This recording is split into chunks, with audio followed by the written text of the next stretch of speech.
आपका स्वागत है शॉर्ट हैंड गुरु यूट्यूब चैनल पर। डिक्टेशन शुरू होगा। 3, 2, 1 स्टार्ट। अंततः 2021 में होने वाली जनगणना अब शुरू होने जा रही है। गोपनीयता के नए नियमों के साथ यह देश की पहली डिजिटल जनगणना होगी। इसके साथ ही एक विशेषता यह भी है कि पहली बार इसे 2 चरणों में पूरा किया जाएगा। डिजिटल जनगणना का विशेष महत्व इसलिए और है क्योंकि यह संसाधनों के साथ समय की भी बचत करेगी।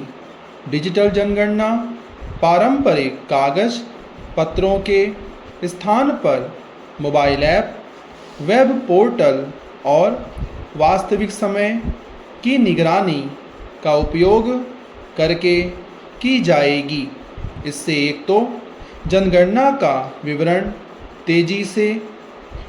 तेजी के साथ एकत्रित होगा और दूसरे त्रुटियों को भी कम करने में सहायता मिलेगी।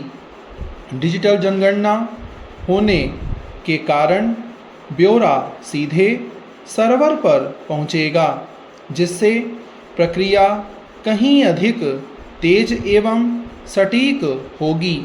इस जनगणना की एक खासियत यह भी होगी कि लोग अपनी जानकारी स्वयं दर्ज कर सकेंगे।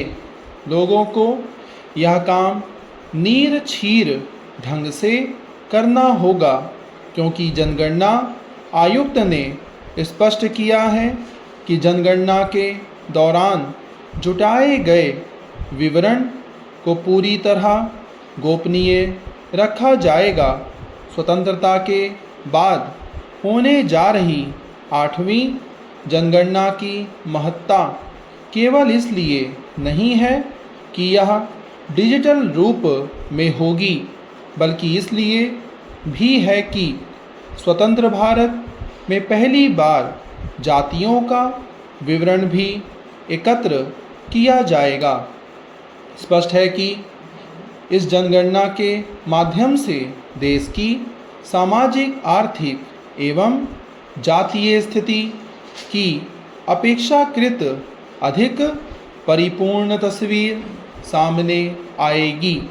लेकिन इसकी अनदेखी नहीं की जानी चाहिए कि जातीय जनगणना एक ओर जहां विभिन्न जातियों के संख्याबल को सामने रखेगी, वहीं दूसरी ओर कई धारणाओं को ध्वस्त करने का भी काम करेगी, क्योंकि अलग अलग जातीय समूहों ने अपने संख्या बल अथवा अपनी आर्थिक सामाजिक स्थिति को लेकर अलग अलग दावे कर रखे हैं।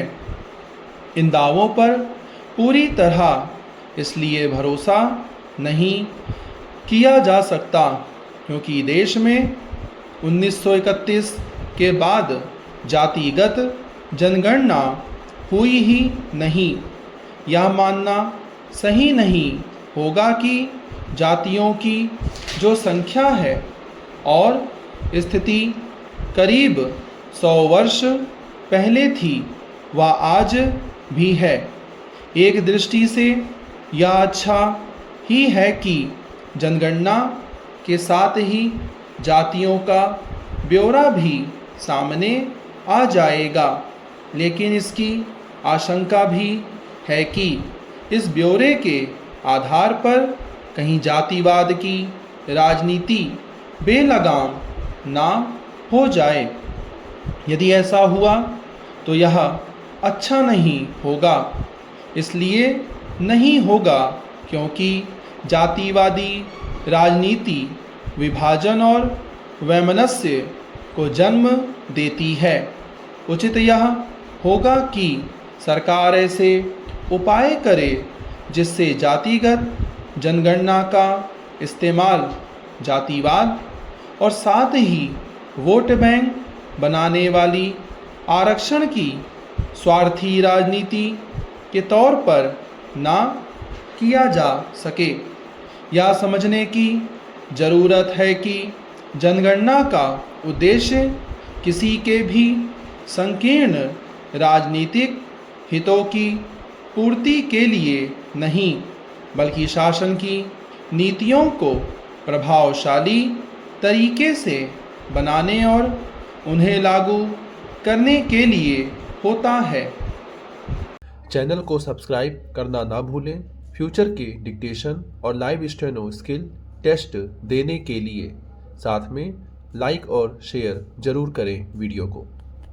धन्यवाद।